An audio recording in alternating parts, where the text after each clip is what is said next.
Hey, Bible fans. Welcome back to the Bible Difficulties and Answers podcast.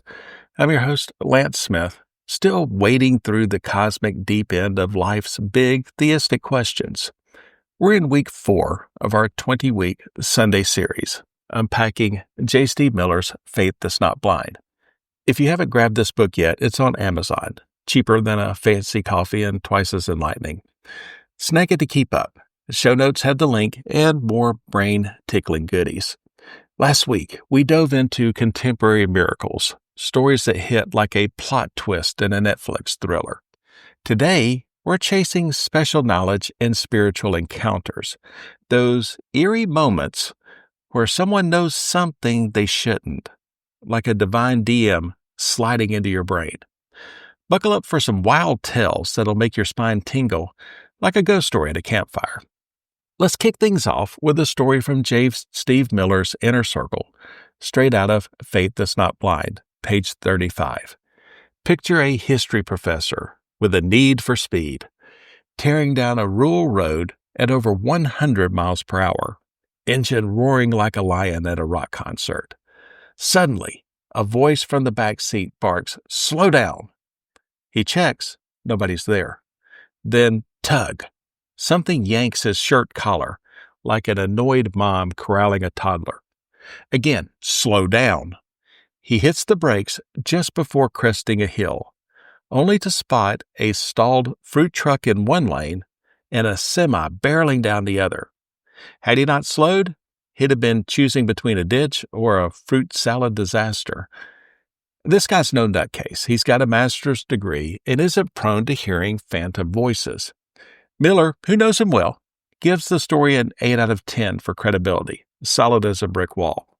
Ever had a gut feeling that saved your bacon? That's the kind of vibe we're chasing today. Now, let's jet to Slovakia, 1993, just after the Iron Curtain fell. Miller's late wife, Laureen, gets her wallet snatched by a crew of gypsies in a bustling street. She's not one to back down. Think Indiana Jones with a purse. She chases them through a breezeway, but a man in white, speaking flawless English, rare as a unicorn in that town, warns her to stop, saying the gypsies are dangerous. She glances away, then back. He's gone, vanished like a magician at a kid's party. Laureen, sharp and trustworthy, was convinced this was an angelic cameo. Miller, knowing her integrity, gives it a 6 out of 10, still compelling but with a smidge of doubt since he wasn't there to clock the guy's exit speed. These stories from people Miller trusts feel like a cosmic post-it note stuck to reality. Got a tale like that? Spill it at BibleDifficultiesandAnswers@gmail.com. I'm all ears. For a famous face with a similar vibe, let's talk about Edgar Mitchell, the Apollo 14 astronaut. In 1971, while gazing at Earth from space, he had a profound spiritual awakening, feeling a deep unity with all life, like the planet was a living, fragile whole, floating in the void. This wasn't just stargazing, it transformed his life, leading him to found the Institute of Noetic Sciences to explore consciousness and spirituality. While still not embracing the Christianity of his youth, his experience, detailed in The Way of the Explorer, page 132, echoes the unexplainable connections in Miller's stories, a moment where the universe seemed to whisper something profound. So what's special knowledge? It's when someone knows something they have no business knowing, like getting tomorrow's weather report in a dream. Miller, on page 38, shares a chilling example from neurologist Kevin Nelson's book, The Spiritual Doorway in the Brain. A friend of Nelson wakes up in the night, smelling his mom's perfume and feeling her breath, vivid as a 4K movie.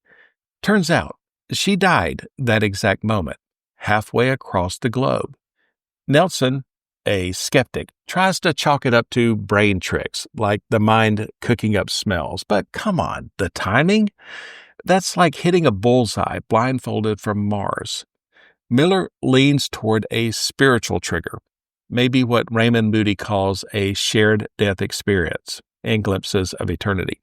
It's like the universe sent a text alert at the perfect second. Ever felt a connection that defies logic? That's the stuff we're unpacking. Now, you might be thinking, Lance, these are just spooky coincidences with a holy filter. Fair play. But Miller on page 37 says we should evaluate these like a courtroom jury. Think about it. Courts don't shut down because they rely on testimony. They weigh it. Eyewitness or hearsay? Is the witness trustworthy?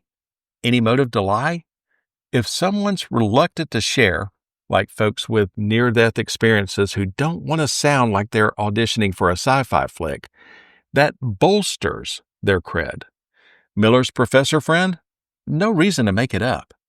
Laureen? Not prone to flights of fancy. Nelson's pal?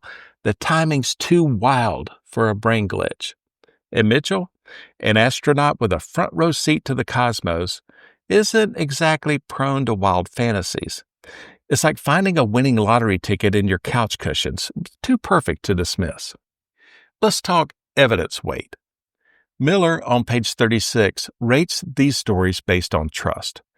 The professor's tale gets an 8 because it's vivid, immediate, and from a reliable source. Laureen's gets a 6, still compelling, but with a smidge of wiggle room.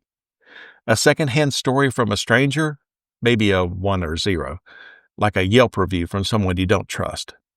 It's why Miller says start close. Ask friends and family. Your family reunion tables probably got a few stories that'll raise your eyebrows higher than a bad haircut. A friend tried this with a buddy who swore his grandma knew her sister died before the phone rang. It gave me chills like a winter breeze. What's your circle guide? Hit up that email and share. Skeptics might scoff. If I don't know these people, their stories are just campfire tales. Miller gets it, page 36. If you don't know the witness, it's like trusting a random Reddit thread. But that's why he pushes you to dig into your own network, people you trust, not some pastor's cousin's neighbor. And don't sleep on the data. Miller cites The Spiritual Doorway in the Brain, page 148, and Moody's Glimpses of Eternity for documented cases. These aren't just vibes. They're like receipts from a divine transaction. And if you're still skeptical, Miller's got a playbook. Check for eyewitness accounts, assess character, and weigh motives.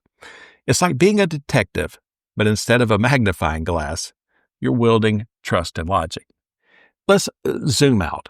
These encounters aren't just random. They point to something bigger, like a neon arrow in the sky.